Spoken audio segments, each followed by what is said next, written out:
जय मां जय मां जय मां जय मां जय मां जय मां जय मां जय मां। दीपक कटरिया।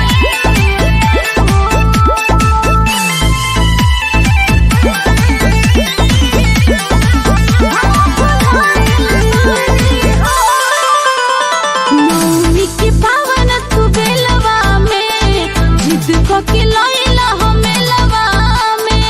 अरे का पगलावो तड़ी चल जल्दी। काम नहीं करत बुद्धि हो ढल दिला हमके झमेलवा। अच्छा माई के मंदिरिया भिड़िया बनी खाड़े रे, खोजी खोजी के हरनिया हो, खोजी खोजी के हरनी पगली के ने बाड़े रे, खोजी खोजी के हरनी। ए हो सुनई मां जनुआ हम भुलाइल बानी हो, सुनई यार हो जे मां बोलत रहो यार हो, जे मां बोलत रहो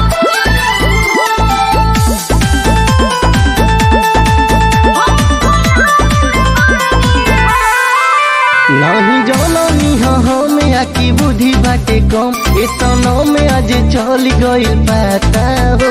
अब टूटा तटे आस विश्वास नइखे बात, अब मिलब न ऐसन बुझाता हो, अब मिलब न ऐसन बुझाता हो। नहीं हो नहीं अब तनी वेट काला हो। अच्छा कहानी फल बाटे जय माता तू ही पढ़ला हो। ठीक बा।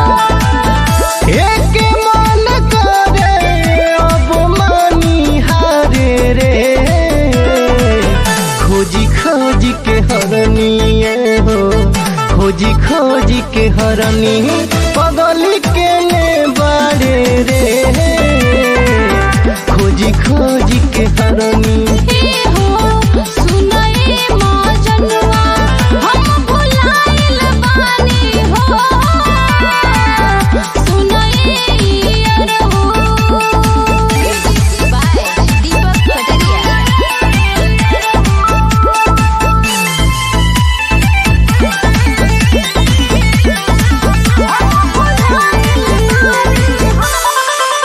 तोके बिनती गिनती तू गिनत रहा, हम मिल जाई तो हके माई से कहा। यदि चाहिए जे माई अब भेंट हो जाई, रानी बीड़िया में दुख जनी तू सहा, बीड़िया में दुख जनी तू सहा। ठीक बाई पवन देखली हनी तोहारा के हो। अच्छा अब बाटे नहीं देखला छमी के कोनो हाँ तो सुन कभी जी पिंटू आनी बानी मारे रे, खोजी खोजी के हरनिए हो, खोजी खोजी के हरनी पगली के ने बाड़े रे, खोजी खोजी के हरनी।